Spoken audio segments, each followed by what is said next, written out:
Seseorang tidak bisa memilih bagaimana awal kehidupannya, tapi dia bisa memilih akhir kehidupan seperti apa yang dia inginkan. Danny Jive dikenal sebagai penyanyi bersama band 90-an asal kota Bandung, Java Jive.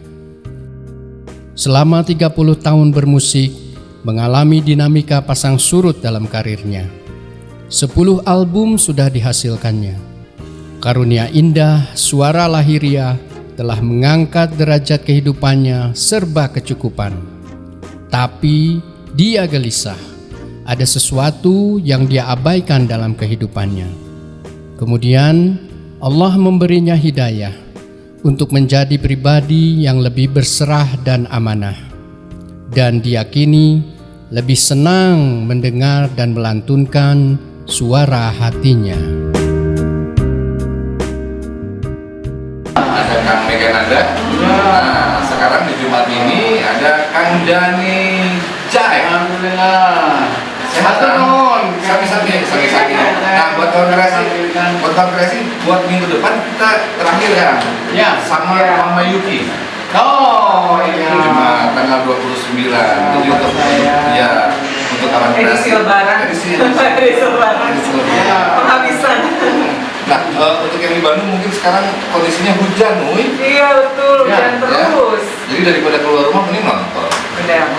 Nah, kita nemenin nih sampai buka puasa sampai ya. Buka puasa karena saya tadi ngobrol sama Kang Danny. Kang Danny mau berbicara soal apa kan kecerdasan untuk beribadah. Untuk beribadah. Setuju banget.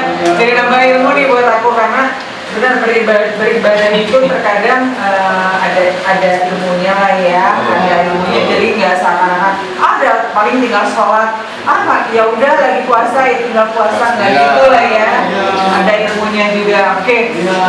Jadi kita ngobrol-ngobrol nih. Jadi pengen maksudnya bagaimana sih kecerdasan, secerdas apa kita dalam beribadah itu harusnya gitu kan? Ya, Masya Allah.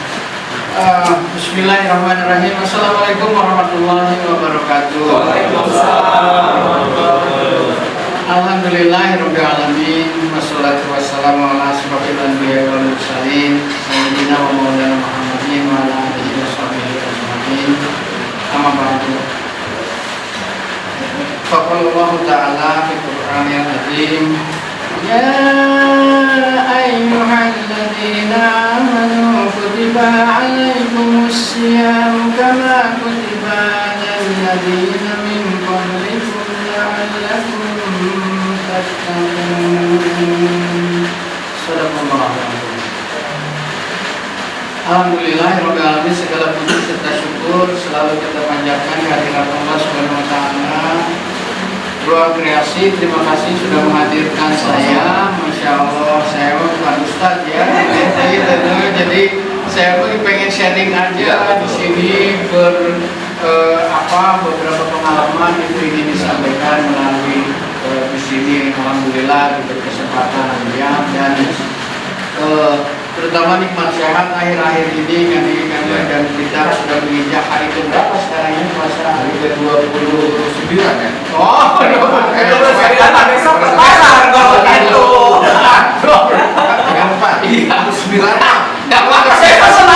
Saya senang besok lebaran berarti alhamdulillah.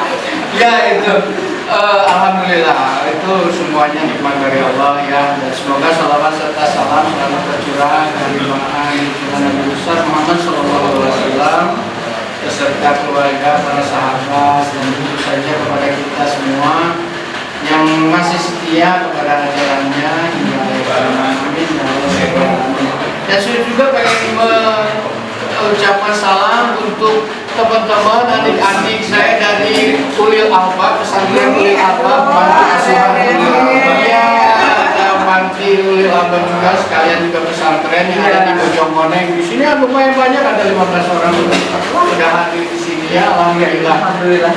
Barokah kan Diki, luar biasa ini Ruang Kreasi sama Bubo bisa menghadirkan anak-anak yatim di sini. Kata Rasulullah, aku dan para pecinta anak yatim itu disukai acara seperti ini. Apa itu deh? Artinya dekat sekali dengan Rasulullah. Orang-orang yang mencintai anak yatim itu mempunyai kedudukan yang sosial bersama Rasulullah.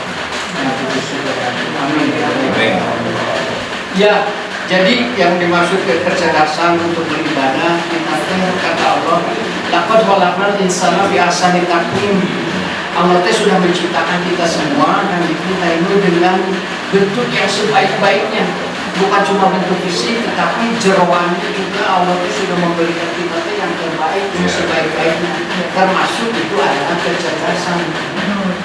Tetapi semua itu hanya akan menggiring kita kepada kehinaan. Oh, bagaimana orang yang cerdas kok bisa hina gitu ya? Nah, kalau tidak diiringi dengan ayat berikutnya, ilal ladina amanu wa amilus solihati falahum ajrun ghairu mamnun, kecuali orang-orang yang beriman yang melakukan amal soleh, maka bagi mereka itu pahala yang tidak pernah putus. Terus pahala itu adalah kebaikannya itu tidak pernah putus. Orang-orang yang cerdas yang dilandasi dengan iman terus melakukan amal soleh itu luar biasa, pahalanya juga tidak akan pernah putus. Tetapi kalau pada orang-orang cerdas yang namanya saya cerdas tetapi hidupnya gitu dia kehidupannya juga nggak mulia asal nawe coba, berarti dia bukan sebetulnya dia bukan kurang pintar, tetapi cek mungkin dia kurang batas sama Allah gitu ya. Jadi coba cek dulu gitu. Nah, kalau berdekatannya sama Allah sudah benar-benar luar biasa lah gitu ya, tapi masih itu coba cek deh benarnya dia melakukan semua itu karena Allah gitu ya. Nah, jadi kali ini jadi ada 3 kecerdasan di dalam diri manusia itu ya. Ada spiritual quotient, kecerdasan spiritual, ada kecerdasan emosional ya, emotional quotient, dan ada juga intellectual quotient, kecerdasan intelektual. Ketiga kecerdasan ini kalau kita ingin menjadi orang yang insan kamil gitu ya, insan yang lengkap, yang sempurna gitu, ketiga kecerdasan ini yang ada di dalam diri kita sudah tertanam harus berjalan seiringan. Tidak bisa kita mengasah atau melatih satu sisi kecerdasannya saja. Misalnya, ada saya mah pengen lebih dekat sama Allah, ini mah saya mah mengasah kecerdasan spiritual saya aja lah, terus saja yang dirasa itu ya, dengan ngaji, dengan segala rupa gitu ya, datang ke kali terus. Tetapi kecerdasan lainnya terbengkalai gitu. Nah, orang-orang seperti ini cenderung menjadi yang sekarang mah lagi tren, tren julukan maksud saya. Apakah ada fundamentalis, ada apa namanya ekstremis gitu ya, apa hijrah itu saya sampai lupa apa istilah ya. Jadi itu cenderung karena orang-orang tersebut cenderung hanya melihat satu sisi kecerdasannya ya, spiritual quotient. Jadi orang-orang yang berkeyakinan itu bahwa yang berkeyakinan di luar dia adalah radikalisme, jadi yang berkeyakinan di luar dia atau misalnya keyakinannya sama tetapi pemahamannya berbeda, dikafirkan ya, jadi cenderung berangkat ke sana. Terus ada juga orang yang hanya mengasah kecerdasan emosionalnya saja. Nah, dia cenderungnya menjadi orang yang humanis.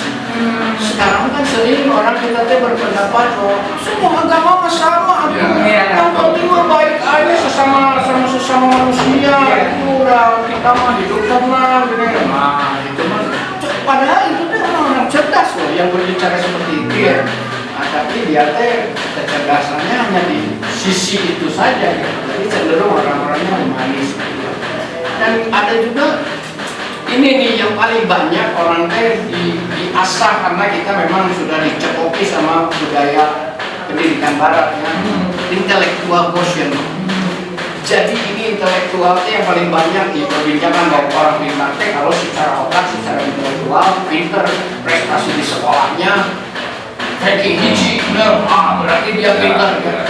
Tetapi pada gilirannya saat dia terjun ke kehidupan yang sebenarnya dia terlibat menjadi afiliatornya, terlibat menjadi kalau bohong gitu ya, ayah investasi sudah iya, tetapi investasinya bodong. Wah, ayah kalau ponzi scheme gitu ya, kalau skema ponzi teh ayah nutup mana? Ayah nyopot ikan TV 10 juta, ayah teh ngiringan yuk 10 juta sama dia pun sasasi 1 juta. Terus banyak sasasi, sebutos deh. Bulan pertama mah bener, nah apa saya bikin saya di sana nih teh. Apa ya sesi kedua ini ada 8 juta deh. Ah teh, gua kayak dalam juta. Langsung makanya lebetin. Oh, pemilihan deui. Tagihan deui. Mun kitu maksimal yang 2 juta saya. Biasa teh orang mau banyak. Wah langsung.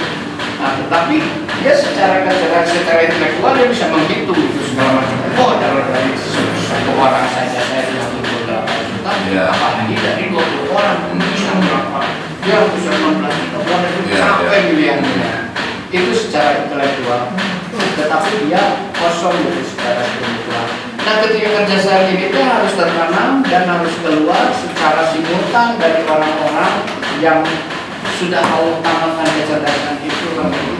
Makanya insya Allah kalau semua kecerdasan itu dilandasi iman, dilandasi amanu wa amilus dan melakukan hal-hal yang baik, hal-hal yang diperintahkan Allah itu beribadah, maka insya Allah dia akan selamat dunia dan akhirat. Dan kedudukannya juga dimuliakan sama Allah. Dan kita tidak usah terlalu risau dengan nafkah, rezeki, kedudukan, semuanya juga sudah diatur sama Allah. Nurut aja kita sama Allah. Nah, hubungannya sama puasa kan dia kecerdasan itu kita kan sudah tahu tuh kecerdasan. Nah, dalam beribadah puasa juga kita ketika kecerdasan itu ini mah aplikasinya dalam beribadah gitu ya, contohnya gitu ya, contohnya hanya bagaimana kalau kita harus cerdas menggunakan kecerdasan semua itu. Nah, ada satu kisah dari sebuah riwayat gitu ya, dulu Rasulullah melihat seorang wanita gitu, seorang wanita yang Rasulullah tahu kalau wanita itu sedang berpuasa juga, tetapi wanita itu malah menyarekan laknat dasarnya kaca pinggang, pokoknya mah dia mengarahi seorang jariyah. Jariyah itu kalau sekarang mah apa ya, budak nggak ada sekarang mah ya, katakanlah asisten rumah tangga kali ya, ya asisten rumah tangga gitu. Oh dimarahin habis-habisan gitu hanya karena satu kesalahan yang juga belum jelas itu. Sambil membawa makanan, nih makanlah ya. Oh tidak ya Rasulullah, katanya saya tidak makan karena saya sedang berpuasa. Mana mungkin kamu itu berpuasa, katanya. Mana mungkin kamu itu berpuasa? Sementara Allah itu sudah menjadikan puasa sebagai penghalang, bukan hanya menjaga menahan lapar dan dahaga gitu ya, menahan makan minum, tetapi menjadi penghalang dari perbuatan-perbuatan yang merusak dan mencela. Nah, apa yang kau lakukan kepada jariyamu itu sungguh perbuatan tercela gitu. Nah, jadi dari situ dilanjutkan dengan ma'akolas sawam wa ma'aksarul jawwa, katanya ya. Sungguh sedikit orang-orang yang puasa dan banyak sekali orang yang lapar. Nah, dari situ kan kita mencerna dengan kecerdasan kita. Jadi apa bedanya orang puasa dengan orang yang lapar? Padahal yang puasa lapar, orang lapar pasti lapar. Tetapi kenapa berbeda? Sungguh Rasulullah bersabda, sungguh banyak, sungguh sedikit orang yang puasa dan sungguh banyak orang yang lapar. Artinya itu ada perbedaan gitu ya. Kalau kata para ulama fikih itu puasa itu adalah menahan diri dari segala perbuatan yang merusak dengan maksud untuk mendekatkan diri kepada Allah gitu ya. Nah, kalau mengacu kepada sana pernyataan sabda Rasulullah yang terakhir tadi itu, kalau puasa itu nama lainnya adalah imsak gitu ya. Kita sering dengar imsak, awas imsak gitu ya. Sebenarnya kalau misalnya, nah ini juga kurang tepat ya, mungkin nanti guru-guru tolong diluruskan juga. kalau imsak berarti sudah puasa tuh, dan nama lain puasa imsak. Oh, gitu. bukan imsak tandanya. Iya gitu Untuk ya. sahur. Iya, saya juga Sahur. dari kecil saya tahunya begitu, tahunya begitu bahwa imsak siap-siap sebentar lagi puasa. Gitu. Kalau itu yang dimaksud, kalau itu karena kan sebentar lagi biasanya 10 menit lagi. Iya. Biasanya 10 menit lagi terus puasa udah baru berhenti gitu ya. Tapi kalau semasa imsak itu biasanya suka masih ada orang yang makan kan gitu. Yes. Katanya sampai azan ya, betul? Ya, sampai azan ya. Nah, itu tuh karena juga ada perbedaan atau apa yang mungkin perbedaan, mungkin kesalah pengertian gitu. Kalau yang dimaksud dengan imsak adalah kata lain puasa gitu. Nah, akar katanya dari awal katanya dari amsaka gitu, yang menahan.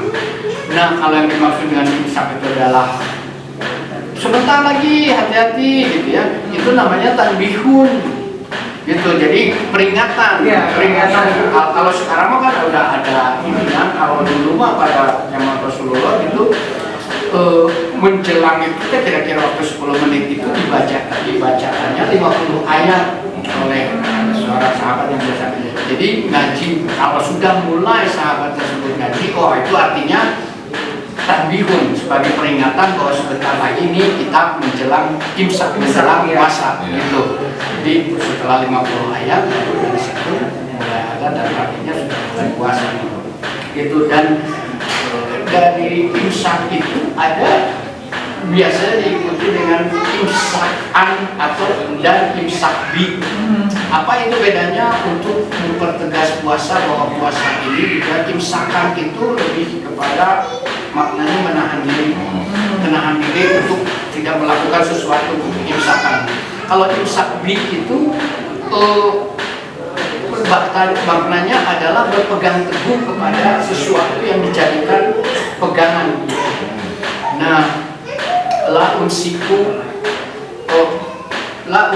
illa bihablih, itu kata, kalau nggak salah kata Zainal Abidin, salah satu cucu Rasulullah, yang aku tidak berpegang teguh kecuali kepada tali nama Allah. Nah, itu yang dimaksud dengan pegangan imsakbi di situ adalah mengacu kepada berpegang teguh kepada perintah Allah.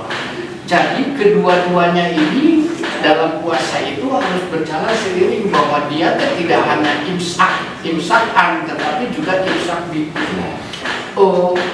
Karena ada orang yang imsakan seperti tadi contoh dalam kisah itu, dia sedang berpuasa tetapi dia tidak bisa menahan diri untuk mencemooh orang, cuma tidak makan dan minum aja. Ya, itu apa bedanya sama orang-orang yang bahwa saya mah menahan diri untuk tidak makan dan minum supaya langsing, ya, supaya tujuannya ke situ. ya, supaya kinclong, supaya ini teh masih size 8 aja terus hitung diet gitu. Ya, karena kalau udah lepas dari size 8 itu rasa kumaha gitu ya, atau ya gimana lah biasanya Pak ini kuat yang gitu.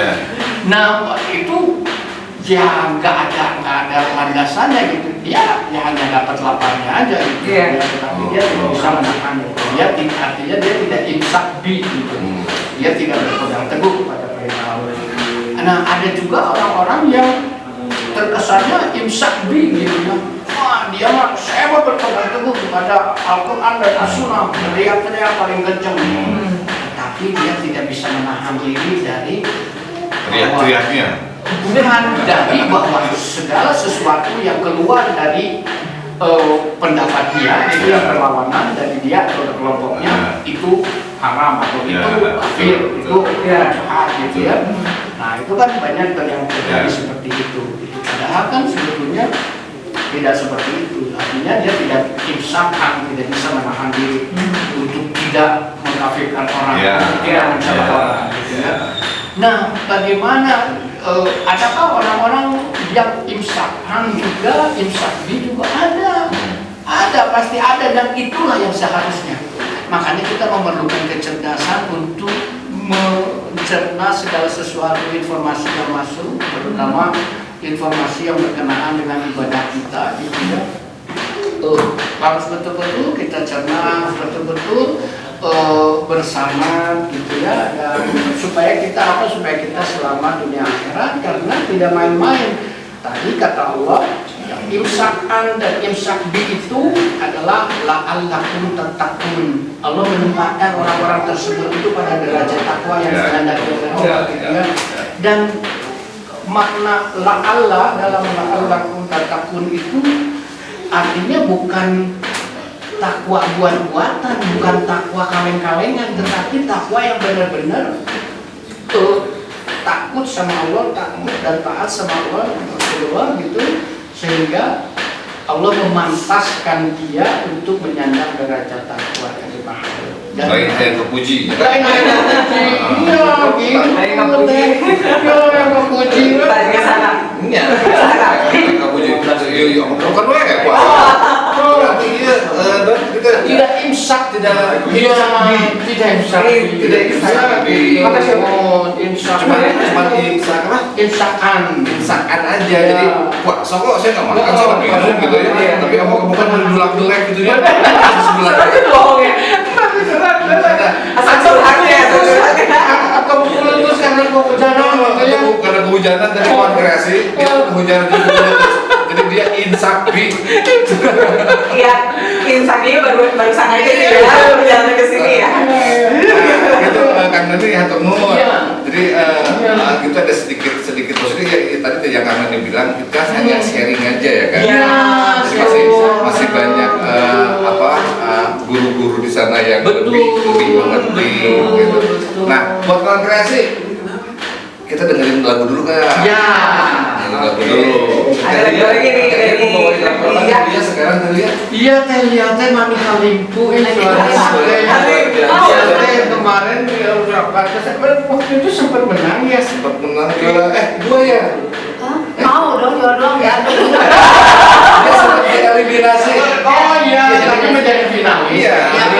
Bawa jadi nangis-nangisan gitu ya berdrama. Nah, kawan kreasi nonton dia Abang permainan. Membahagiakan loh.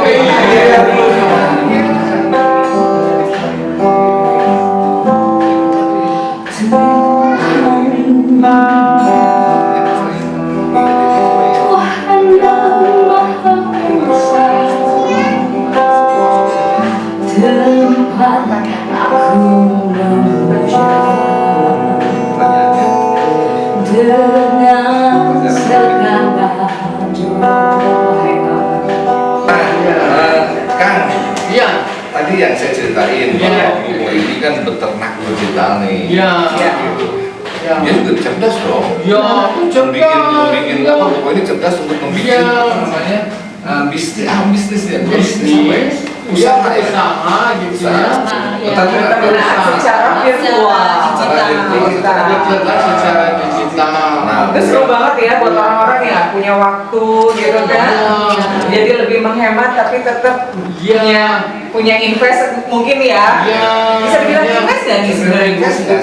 Iya, kita mengoptimalkan dananya aja dengan ternak digital ini. Kita beli hewan ternak, lalu kita kembangkan, lalu kita dapat hasil. Nah, Kang, ini ada perwakilan dari yang tadi disebutkan pesantren Yakin dan Nova ya. Ini adanya di Bojokan yang untuk karena pas tahu Bojokan itu di luhur. Iya, di luhur. Bapak dengan Bapak siapa? Bapak Asep. Bapak Asep. Pak, saya mau nanya itu dari bulan berapa? Itu berdirinya dari 2003. Dari 2003. Dari masih Lubun. Iya, di situ juga. Sebelah mana gudang peluru itu Bang? Seberangnya dekat. Seberangnya? Ya, seberang. Terus iya, dia seberang gudang peluru. Enggak, ada yang menjaga. Ada yang menjaga ya. Kan sempat meletus ya, Pak. Oh, dulu itu udah berapa tahun ke belakang. Iya, sempat itu dari situ belum? Belum ada.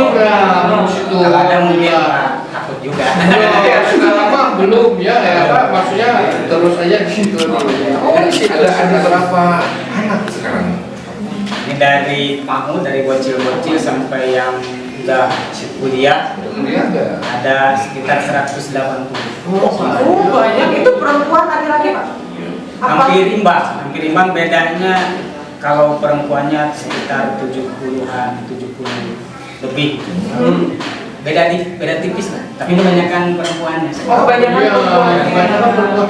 Dan itu tuh anak-anak yatim. Ya, Apa? yatim. Maksudnya tidak punya orang tua. Ya, ada yang anak yatim, ada yang piatu juga, ada yang yatim piatu juga, ada yang duafa. Ya.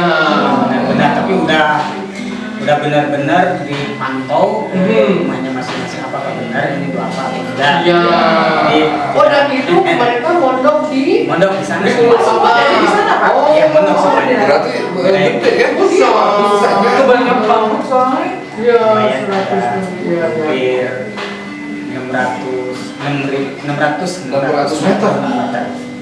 Oh, luas tanah itunya bangunannya ya. Ya. Oh, iya. Ya, untuk 100 sekian mah 600 mah kira tuh. Berapa lantai? Ada dua lokasi. Ada dua lokasi. Ada dua lokasi. Ada Oh iya. yang sebelah selatannya untuk Ikhwan laki-laki, ya, yang sebelah utaranya untuk perempuan. Oh, jadi ada. Oh, bisa ya. Iya. Nah, sekarang yang datang ke sini berapa orang? Ini ada 16 anak-anak sama itu anak saya dia. Oh, ada. Ini mau pamer Ramonesan nggak? Ya, punya Apa bisa Insya Allah ada yang bisa baca puisi anak. Boleh kan ya? Ada waktunya? Ada waktunya untuk ini ya? Ya, boleh. Coba Pak dipanggil yang bisa Wahid, yang baca berkamonesan gitu. Berkamonesan. Wahid namanya juga Mana luar biasa. Wahid? Itu. Mana Wahid sini? Sini, Sini saya. Coba. Ini saya. Katanya bisa baca puisi Oh. ya. Sini mau denger nih. Masya Allah. Tapi nggak bisa puisi cinta ya. Coba Nggak apa-apa, puisi cinta ilahi. Wahid aja bebas. Tuh di situ tuh. Wahid di situ. Di mana bebek di situ? Di sana. Di situ Om duduknya air tawa itu. Wahid. Nah, situ. Coba. Oh. Berdiri. Nah, oke. Nah, itu apa? Coba. Bismillahirrahmanirrahim. Apa nih? Puisi apa nih temanya nih, Nak? Hah? Ramadan mulia. Ramadan mulia. Ya. Oke. Ya, lihat deh ke kamera. Dek Wahid dengan puisi Ramadan yang mulia. Ramadan mulia. Ramadan telah tiba, menebar wangi surga, seisi alam bergembira, menyambut bulan yang mulia. 1 bulan lamanya berpuasa, menahan lapar dahaga, melatih emosi jiwa, memperbanyak sedekah dan ibadah, untuk tingkatkan iman dan takwa. Assalamualaikum warahmatullahi wabarakatuh. Waalaikumsalam warahmatullahi wabarakatuh. Ini kayaknya langsung ya dibikin ya, pinter ya. Iya, Wahid, Pinter banget Wahid. Terima kasih ya Makasih ya. Wahid. Inilah memang kalau anak-anak yang hidup di pondok gitu ya, cenderung tadi itu kan dia lebih mengedepankan spiritual quotientnya gitu ya. Tetapi karena dia bergaul sama orang-orang lain, dia emotional quotientnya juga tumbuh gitu ya, semakin baik gitu. Dan belum lagi diajarkan ilmu sama para gurunya di situ gitu, intellectual quotientnya juga diberi nutrisi yang baik. Ya. Makanya insya Allah orang-orang yang jebolan-jebolan pesantren itu ya mempunyai kecerdasan yang lengkap gitu. Jadi orang tua gitu ya, teman-teman sahabat yang punya anak jangan ragu untuk dimasukkan ke pesantren. Kalau punya anak ya jangan pesantren sekarang udah canggih gitu. Dan jangan lupa juga untuk membantu teman-teman anak-anak yang berada di pesantren ini menyalurkan santunannya. Salah satunya misalnya melalui pesantren Ulul Albab. Ulul Albab Iya. ini. Gitu. Adanya juga ya. Insya Allah barokah segala Amin. sesuatu. Nah, ini kan buat Bapak juga Gupo ini ada memberikan tidak seberapa lah, ada santunan dari Gupo melewati ruang kreasi gitu. Jadi mohon di Itu mudah-mudahan. Iya. Amin. Amin. Terima kasih. Oke, beres? Beres kayaknya.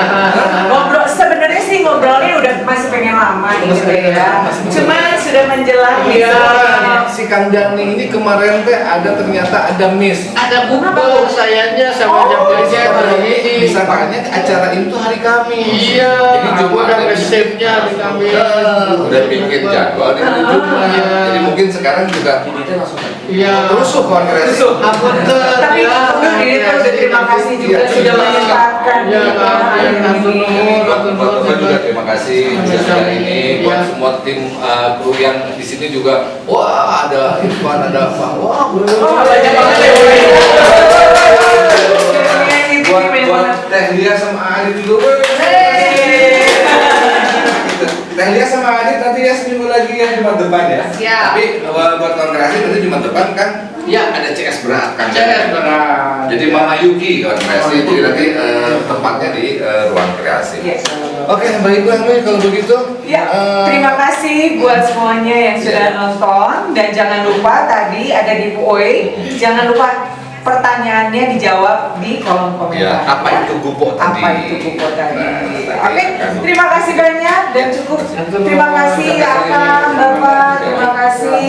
Yuk, sampai ketemu lagi minggu depan jam 5 hari Jumat. Jam setengah 4. Setengah 5. Setengah 5. Hari Senin. Hari apa? Hari Jumat. Hari Jumat. Hari Jumat. Jadi hari Senin gara-gara tadi salah jadi ganti-ganti jadwal. Hari Jumat jam setengah 5 sore. kita bakal ada lagi dan tetap ada giveaway-nya lagi. Tetap ada giveaway-nya lagi, tetap ada Tehlianya lagi, Tehlianya lagi. tetap ada Akunya lagi. tetap ada Mama Yuki nanti ya. Ada Mama Yuki. Oke. Baiklah. Terima kasih banyak. Kita pamit semua. Assalamualaikum warahmatullahi wabarakatuh.